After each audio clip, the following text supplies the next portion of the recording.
When a nasty flu struck California's Atascadero State Hospital, Dr. John Cannell made an interesting discovery. I know my patients were exposed to influenza, but none of them got sick. Why? One reason could be that 30 of Cannell's patients had been given vitamin D on a regular basis. That got Cannell thinking more and more about the vitamin's benefits and safety. Child's never gotten into a vitamin D cabinet and gotten poisoned. That's happened hundreds of thousands of times with Tylenol or aspirin or other things. Medical writer Bill Sardi says if vitamin D were a drug, its benefits would make it the most popular ever. Because we're talking about diabetes and hypertension and bone diseases, osteoporosis and arteriosclerosis and cancer and autoimmune disease, and the list goes on. Scientists found that list is so long because vitamin D actually regulates cells, systems, and organs throughout the body. That works by turning your genes on and off, very basic function. So that's a very important fact about vitamin D that distinguishes it from any other vitamin. It's a steroid hormone. It's in a class by itself. A major question and area of controversy regarding vitamin D is sun exposure. So health investigators hit the trail looking for answers. Doctors have observed that where there's less sun, there's more cancer, flu, and even autism. For instance, there's more of these diseases in winter, which has less sunlight. And there's also more of these diseases the further you get away from the equator, because there's less sunlight the further you get away from there. Even here in sunny California, very few people get enough sun to make sufficient vitamin D in their skin for the best of health.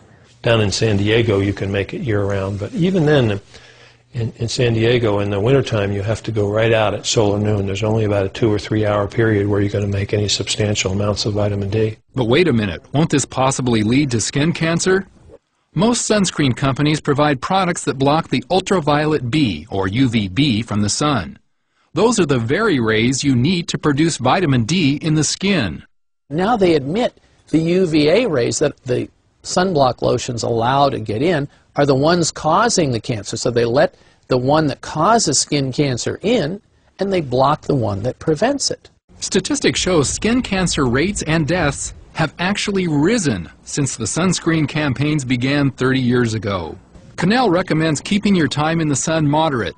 15 minutes in a bathing suit during summer is plenty. You don't want to age your skin or cause damage from a sunburn. Not everyone agrees.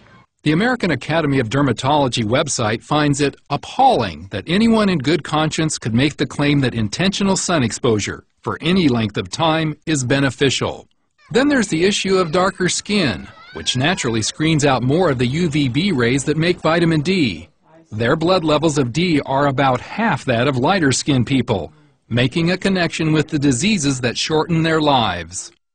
Heart disease and hypertension and stroke and cancer are the same diseases that have been associated with vitamin D deficiencies. So it may not be surprising that vitamin D deficiency affects as much as 3/4 of the populace, especially as winter takes its toll on vitamin D levels. That depletion could be remedied and possibly reduce the need for flu shots.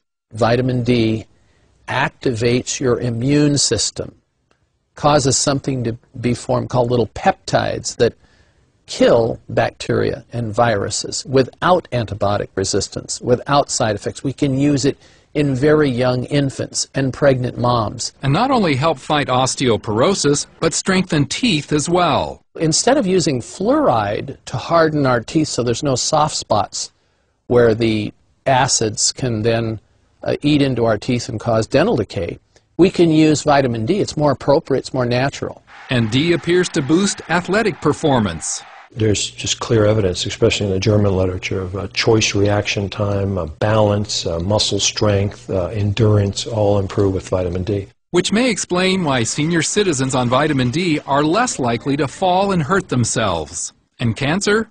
Sardi says in a new book that a major reason not to be so fearful about the disease is vitamin D. A key U.S. study in June found it provided a 60% reduction in cancers.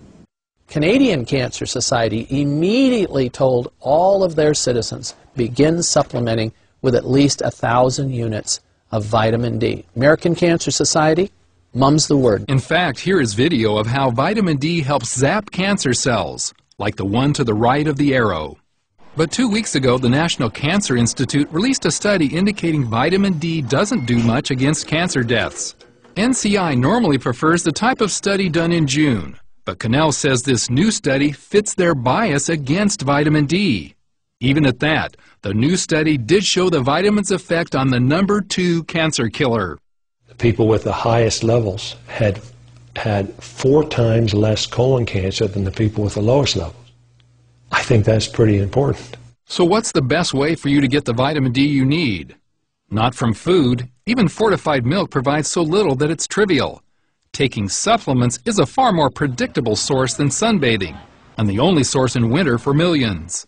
Experts suggest the best daily intake is at least 2,000 units for most kids and 4,000 for most adults. Yet the government recommends only 200 to 600 units depending on your age. Just the whole thing, when you think about it, is just patently absurd. And the government's been recommending this now for 10 years, and they refuse to change they refuse to even look at the science.